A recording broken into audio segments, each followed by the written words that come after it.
Nessa aula, nesse modelo mais ilustrativo, a gente vai comentar sobre as principais estruturas que compõem o coração, os grandes vasos e a circulação periférica. Eu vou começar mencionando que o coração é um órgão muito mais complicado de se entender do que esse desenho de coração romântico que a gente está acostumado.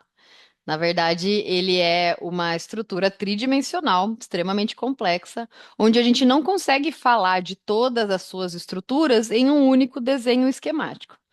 Por esse motivo, vocês vão perceber que no decorrer dessas aulas, o mesmo órgão, que é o coração, ele vai ser representado de diferentes formas, dependendo de qual é a estrutura que eu estou dando atenção naquele momento. É importante saber que tudo que a gente vai falar aqui ele se aplica praticamente 100% para os corações de mamíferos, ou seja, dos nossos pets convencionais, cães e gatos, e se aplicam bem ao funcionamento cardíaco nosso também. Os corações dos répteis, aves, etc., são estruturas que podem ser muito diferentes do que a gente vai discutir aqui. Mas com essas informações dá para entender bastante como funciona esse órgão e qual é a sua principal função. Então, antes mesmo da gente falar sobre as estruturas cardíacas propriamente ditas, eu acho interessante a gente mencionar sobre a sua definição, né? Então, de maneira simplória, o coração é um órgão muscular, então ele é feito essencialmente de músculo, e por esse motivo ele tem características muito parecidas com todos os outros músculos que a gente já está acostumado, salvo algumas particularidades. Ele é oco, então a sua cavidade é preenchida por sangue, e ele tem a função de bomba, ou seja, justamente contrair para ejetar esse sangue que fica dentro dessas suas cavidades, né? Por ele ser um órgão oco, para os vasos sanguíneos para nutrir todas as células do corpo. Quando a gente fala em estrutura cardíaca, nessa imagem, por exemplo, nessa representação, a gente observa o músculo cardíaco, a gente observa a saída dos grandes vasos, né? A aorta e a artéria pulmonar, vamos falar deles posteriormente. A gente consegue identificar nessa imagem também a chegada dos vasos sanguíneos, né? Que trazem o sangue de volta para o coração. E nessa imagem, nesse desenho esquemático, a gente observa essas ramificações, né? Então, quando vocês verem essas nervuras representadas em desenhos anatômicos de coração como esse, saibam que essas estruturas são as coronárias. As coronárias são os vasos sanguíneos responsáveis pela nutrição justamente do músculo cardíaco, do coração como órgão. Porque o coração ele bombeia sangue para todos os vasos sanguíneos para nutrir todo o corpo, mas ele também precisa ser nutrido e oxigenado. Então, é justamente a partir dessas coronárias que esse coração consegue nutrir ele mesmo. Se a gente pegar o coração desenhado dessa forma estrutural, como nessa imagem, e cortar ele de cima e para baixo, né? Então, fazer um corte vertical e abrir ele, a gente vai observar algo parecido como essas estruturas que estão descritas na imagem. Então, a gente tem o músculo cardíaco por fora, né? Que é representado pelo miocárdio, também chamado de miocárdio. E a gente tem a parte oca cardíaca, né? Que é preenchida por sangue, que é dividida em quatro câmaras. Do lado direito, átrio e ventrículo direito, e do lado esquerdo, átrio e ventrículo esquerdos.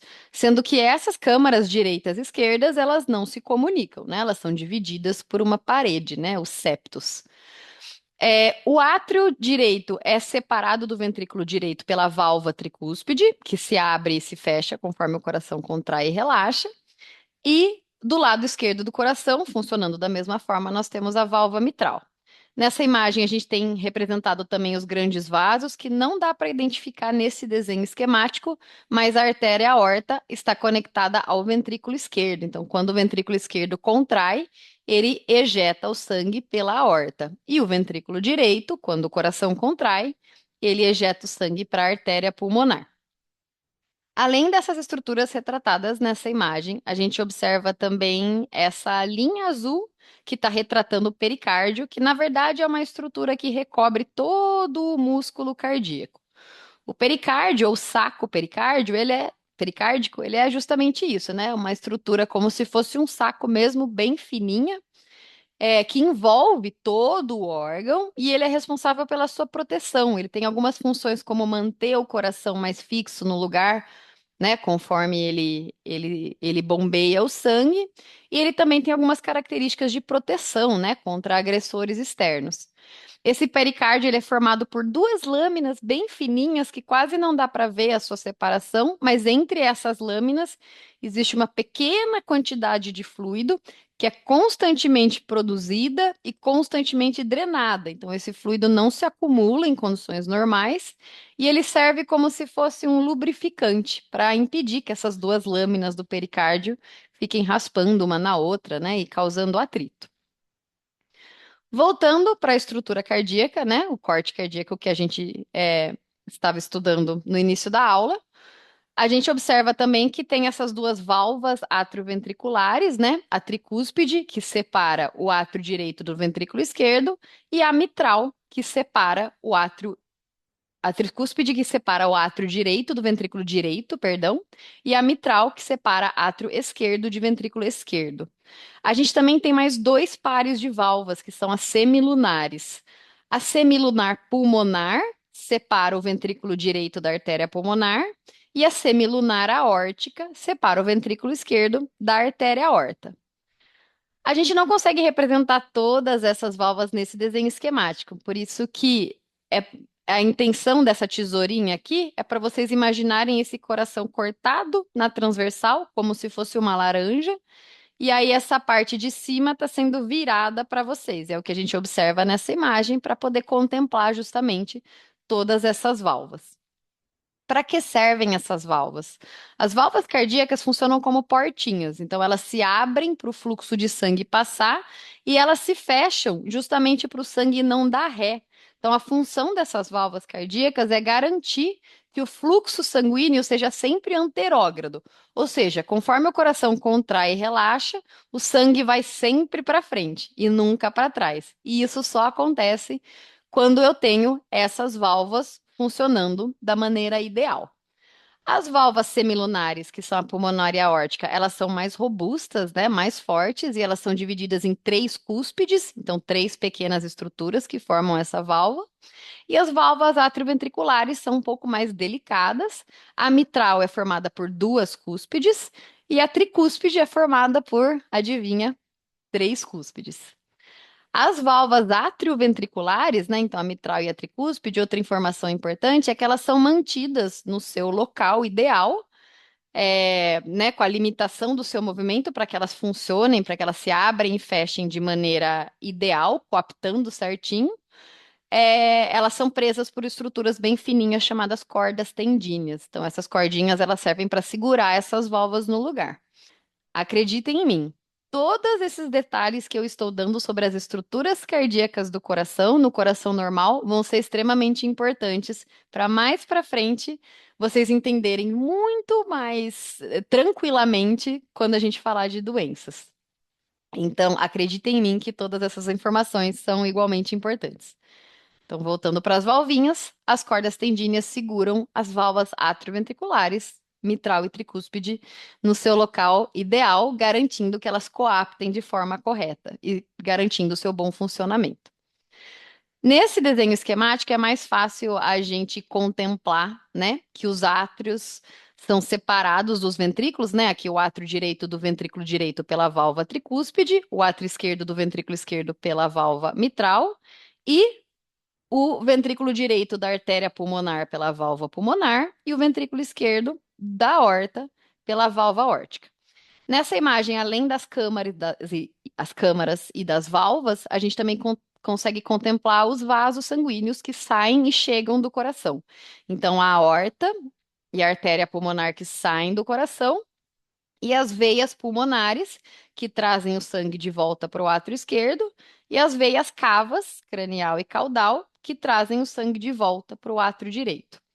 Isso é muito importante, porque a gente está falando basicamente da estrutura do músculo cardíaco, mas o músculo cardíaco se conecta com todas as células do corpo, né? A função justamente dele é levar sangue para todas as células do corpo através dos vasos sanguíneos, por meio dos vasos sanguíneos, né?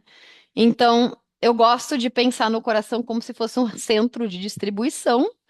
As células do corpo são os clientes finais E os vasos sanguíneos, que começam grandes, né, e terminam grandes, então os vasos mais calibrosos são os conectados diretos com o coração, mas eles vão se ramificando para levar o sangue para todas as células do corpo.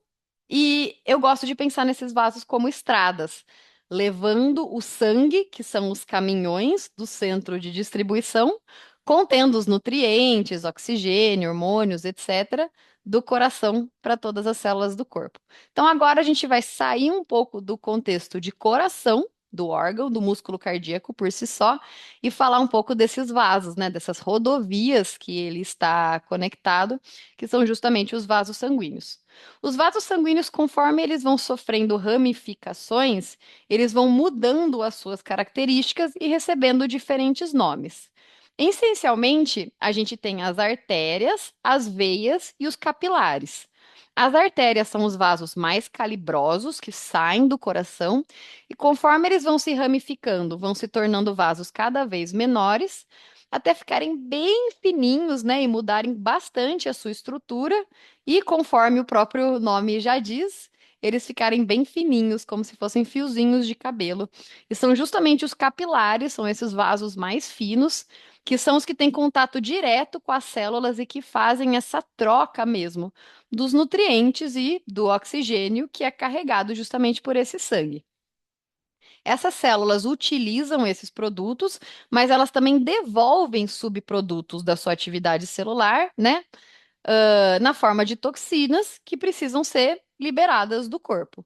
Então, na altura dos capilares acontece essa troca, né? As células recebem as substâncias boas e devolvem o lixo. Esse lixo, né, esses resíduos, vai passando de volta nos capilares, que vão se unindo de novo e mudando as suas características, formando as veias de baixo calibre, né, as vênulas. Essas veias vão ficando cada vez mais calibrosas, né? E essas veias levam o sangue de volta para o coração. Os vasos sanguíneos, como eu disse, conforme eles vão sofrendo essas ramificações, eles vão mudando as suas características, né? Principalmente no que diz respeito às características das suas paredes, né? Então, os vasos, eles são estruturas como se fossem tubos, né? Então, tubos ocos por onde passa o sangue. E o que muda, principalmente entre artérias, veias e capilares, são os componentes das camadas que compõem a sua parede. Então, a parede dos vasos, elas têm várias camadas diferentes, camadas musculares, camadas fibrosas, e a proporção dessas diferentes camadas é o que vai mudar as características das artérias, das veias e dos capilares. Então, basicamente, de maneira muito grosseira, é interessante que a gente saiba que as artérias, elas são vasos mais resistentes. Eles têm uma dessas camadas ou túnicas, a muscular, mais evidente do que as veias e capilares. Então, eles têm bastante resistência, né? Conforme eles recebem uma quantidade de diferentes volumes de sangue, eles conseguem agir em ambientes de maior pressão, né? Então, não são rompidos com facilidade. Já as veias, elas são um pouco mais sensíveis que as artérias, elas têm menos desse componente muscular, então eles são vasos mais complacentes. O que que isso significa dizer? Que eles conseguem se esticar mais e receber um volume maior de sangue. Então, eles têm um componente elástico maior. Então, quando esses vasos recebem um volume de sangue maior, eles são capazes de se estirarem para acomodar todo esse volume. E os capilares, por serem as estruturas mais fininhas e terem as túnicas, né, as camadas mais finas, justamente porque eles têm esse contato direto com a célula para fazer essa troca, eles são os vasos mais sensíveis, eles são muito mais fáceis de sofrerem uma ruptura, né? E em condições de maior pressão, então que tem mais volume circulante, eles têm maior propensão a vazar esse volume, né, que está passando dentro deles. Eles são mais permeáveis, né? Eles são mais esburacados, por assim dizer. Guardem essa informação vai ser bastante importante quando a gente comentar do coração, né? No contexto de doenças cardíacas. O coração é um órgão muscular com uma função de bomba que é conectado a todas as células do corpo por meio dos vasos sanguíneos, que são responsáveis por levar sangue com os nutrientes, oxigênio, etc., justamente para essas células do corpo que utilizam essas substâncias e devolvem toxinas que também são transportadas a partir desses vasos para os órgãos responsáveis, né, pela manipulação desse lixo e dessas toxinas. E esses vasos justamente levam o sangue de volta para o coração para ser bombeado novamente. Então, o coração é nossa rede de distribuição, é nossa central de distribuição. Os vasos sanguíneos são as rodovias. O sangue são os caminhões que transportam justamente as encomendas. E as células do corpo são os consumidores, né? Os tecidos do corpo.